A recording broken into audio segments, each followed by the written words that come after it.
15 లోపు రైతులకు 2 లక్షల రుణమాఫీ చేస్తామని చెప్పారు సీఎం రేవంత్ రెడ్డి. ఎన్నికల కోడ్ కారణంగా రాష్ట్రంలోని 68 లక్షల మంది రైతులకు రుణమాఫీ చేయలేకపోయామన్నారు. ఎన్నికలు ముగియగానే రుణమాఫీ చేసి తీరుతామన్నారు. అంతేకాదు ఇచ్చిన మాట ప్రకారం వచ్చే పంట నుంచి 500 బోనస్ ఇచ్చి పండిన చివరి గింజ వరకు కొనుగోలు చేస్తామని ప్రకటించారు.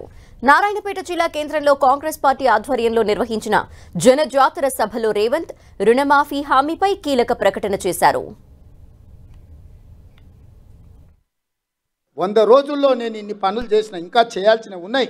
ఇవాళ ఎన్నికల కోడ్ వచ్చింది కాబట్టి ఇవాళ రైతు రుణమాఫీ నేను చేయలేకపోయినా. అందుకే ఈ నారాయణపేట గడ్డ మీద నుంచి తెలంగాణ రైతాంగానికి 69 లక్షల రైతులకు నేను మాట ఇస్తున్నా. ఆగస్టు 15 తారీఖు లోపల 2 లక్షల రూపాయల రైతు రుణమాఫీ చేసి తీరుతా.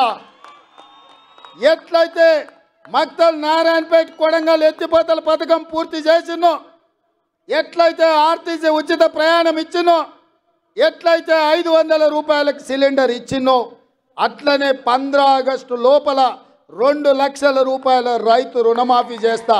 ఏకకాలంలో మొత్తంలో మీకు రుణమాఫీ చేసే బాధ్యత నాది. మీ బిడ్డను నేను. ఇదే కాదు, 500 రూపాయలు బోనస్ అన్నాడు. వచ్చేసారి వండించే వడ్లకు 500 రూపాయలు బోనస్ ఇచ్చి ప్రతి గింజ చివరి గింజ వరకు కొనుగోలు చేసే బాధ్యత నాది.